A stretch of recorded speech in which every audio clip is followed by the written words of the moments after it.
శుభమస్తు కార్యక్రమంలో గృహబలం అంశానికి స్వాగతం. ఈరోజు కనుమ పండుగ. ఈటీవీ ప్రేక్షకులందరికీ కనుమ పండుగ శుభాకాంక్షలు.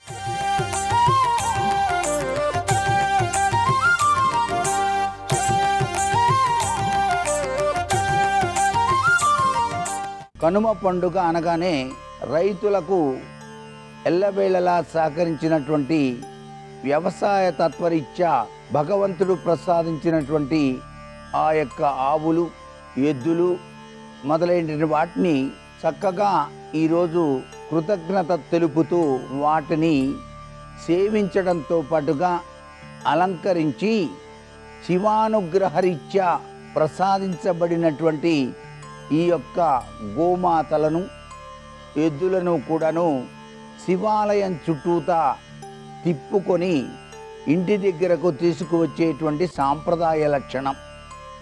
అలాగే కొత్త కుండలో నూతనంగా వచ్చినటువంటి ఆ యొక్క ధాన్యాన్ని వివిధ రకాలైనటువంటి కాయగూరలతో అన్నంగా వండి ఈ కదంబాన్ని పొలాల్లో చల్లేటువంటి సాంప్రదాయం కనిపిస్తుంది.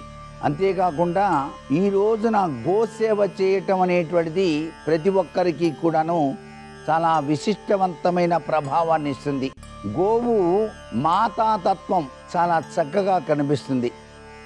మనకి గోమాత అంటం వెనకాల దాగిన పరమార్థాన్ని అర్థం చేసుకొని ఆ యొక్క గోవుకు లక్ష్మీ స్వరూపంగా భావన చేస్తూ పుష్టభాగం వద్ద పసుపు కుంకుమ అలంకరించి, నుదుట భాగం వద్ద కూడా పసుపు కుంకుమ అలంకరించి లక్ష్మీ అష్టోత్తరనామావళి పుష్టభాగం వద్ద కనుక చదువుతూ 3 ప్రదక్షిణాలు నిర్వహించి గోవుకు వలసినటువంటి ఆహారాన్ని కనుక పచ్చగడ్డిని, వివిధ రకాలైనటువంటి తినుబండారాలను గోమాతకు తినిపించినట్లయితే సకల ముక్కోటి దేవతా స్వరూపిణి అయినటువంటి గోమాత మనకు సమస్త ఐశ్వర్యాలను కూడా ప్రసాదిస్తుంది. ప్రతి ఒక్కరూ కూడాను గృహబల రీత్యా కూడాను గోవు, దూడ ఉన్నటువంటి చిన్ని వెండి బొమ్మను మీ ఇంటి పూజా మందిరంలో ఉంచుకొని ప్రతినిత్యం కూడాను గోవుకు సంబంధించినటువంటి అష్టోత్తర నామావళి గనక పఠించినట్లయితే నూతన గృహయోగ ప్రాప్తి సిద్ధింపజేస్తుంది గోమాత.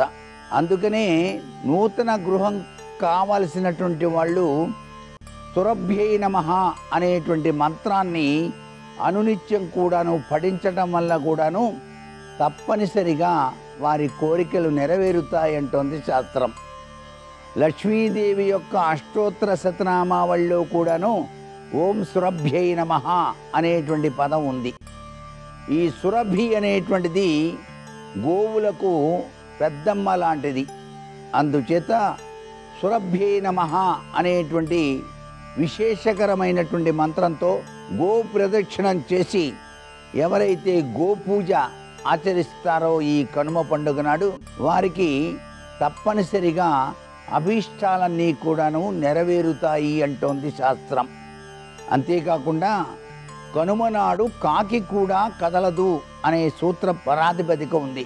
కనుమ అనేటువంటి పండుగకు యమతత్వానికి అవినాభావ సంబంధం ఉంది కాబట్టి కాకులు కాలపురుషులు కాబట్టి వండినటువంటి పదార్థాలని ఈరోజు మొట్టమొదటిసారిగా కాకులకు కూడాను వేసి పితృదేవతల యొక్క ఆశీస్సుల్ని మనం సంపాదించుకోవాలి.